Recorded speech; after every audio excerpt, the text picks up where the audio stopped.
Assalamualaikum warahmatullahi wabarakatuh. Saya Fuad Adinawawi dari Prodi Sejarah Sore 2020 dan teman saya Muhammad Fernando Redondo Nuralisani dari Sejarah Sore 2020. Saya dan teman saya mau menjelaskan tentang sejarah singkat asal-usul Kerajaan Pajajaran yang berada di Jawa Barat. Sejarah singkat asal-usul Kerajaan Pajajaran. Sejarah Kerajaan Pajajaran atau Kerajaan Sunda dimulai pada tahun 1130 Masehi dan berakhir di tahun 1579 Masehi. Pajajaran adalah kerajaan Hindu terakhir di Jawa. Sejarah Kerajaan Pajajaran atau juga dikenal sebagai Kerajaan Sunda dimulai pada tahun 1130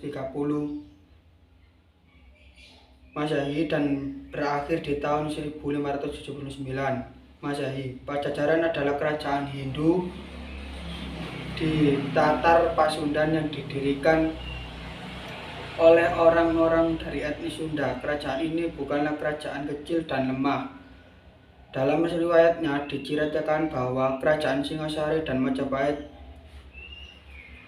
yang menguasai hampir seluruh wilayah Asia Tenggara bahkan tidak mampu untuk menaklukkannya.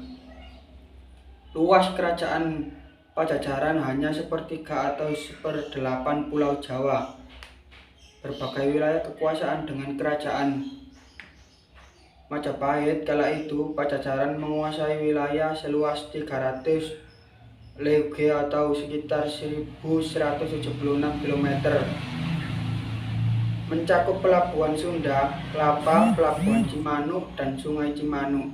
Dari catatan sejarah diketahui pusat pemerintahan atau ibu kota terakhir Pajajaran sebelum hancur oleh pasukan Islam dari Demak dan Banten berada di sebuah kota bernama Dayo.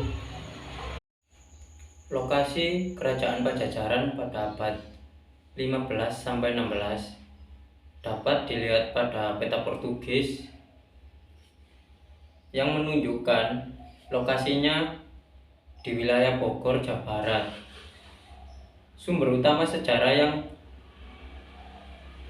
mengandung informasi mengenal kehidupan awal abad ke-16 dapat ditemukan dalam naskah kuno, Bujangga, Manik, nama-nama tempat kebudayaan dan kebiasaan masa digambarkan terperinci dalam naskah kuno tersebut. Masa keemasan atau masa kejayaan Kerajaan Pajajaran pada masa pemerintahan Sri Baduga Maharaja mengalami masa keemasan atau kejayaan dan Kerajaan Pajajaran runtuh pada 1579 akibat serangan kerajaan Sunda lainnya, yaitu Kesultanan Banten. Tokoh-tokoh yang berpengaruh dalam Kerajaan Pajajaran ini yang pertama ada Sri Baduga Maharaja yang memimpin Kerajaan Pajajaran pada masa 1482 Masehi sampai 1521 Masehi. Bertahta di Pakuan atau pada masa sekarang adalah Bogor. Yang kedua, Surawisesa pada masa 1521 Masehi sampai 1535 Masehi. Bertahta di Pakuan. Yang ketiga, Ratu Dewata yang bertahta pada masa 1530 Masehi sampai 1543 Masehi. Bertahta di Pakuan. Yang keempat, Ratu Sakti yang bertahta pada 1543 Masehi sampai 1551 Masehi. Bertahta di Pakuan. Yang kelima, Ratu Nilakendra yang bertahta pada masa 1551 Masehi sampai 1567 Masehi. meninggalkan Pakuan karena serangan Sultan Hasanuddin dan anaknya Maulana Yusuf. Hasil kebudayaan peninggalan Kerajaan Pajajaran: 1. Prasasti batu tulis di Bogor. 2. Prasasti Sang Wayang Tapak Sukabumi. Prasasti Kawali Ciamis. Prasasti Rangkyan Juru Pangabat. Prasasti Horen Taman Perburuan yang sekarang menjadi Kebun Raya Bogor.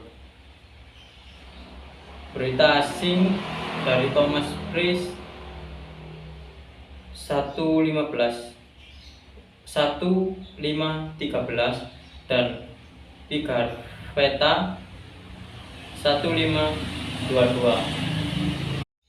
Mengapa masyarakat perlu mengetahui Kerajaan Pajajaran?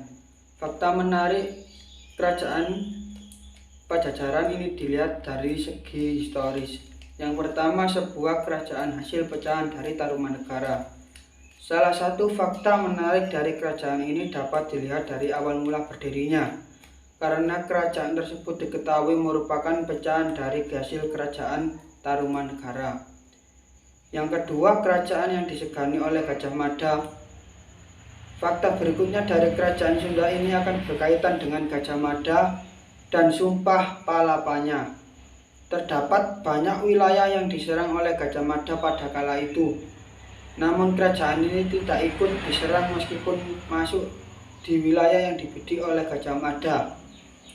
Yang ketiga, kerajaan yang tidak berhasil ditaklukkan oleh Majapahit. Di kala itu terdapat banyak peperangan yang ada di Jawa Timur, namun uniknya wilayah kerajaan dari Sunda ini tidak takut terkait peperangan yang tengah terjadi. Yang keempat, sebuah kerajaan yang bebas merdeka. Hal lain yang merupakan fakta menarik ialah Sunda merupakan sebuah kerajaan yang bebas dan merdeka. Di kala itu kerajaan Sunda dianggap sebagai wilayah yang harus dihormati dan tidak layak untuk ditaklukkan dengan cara militer.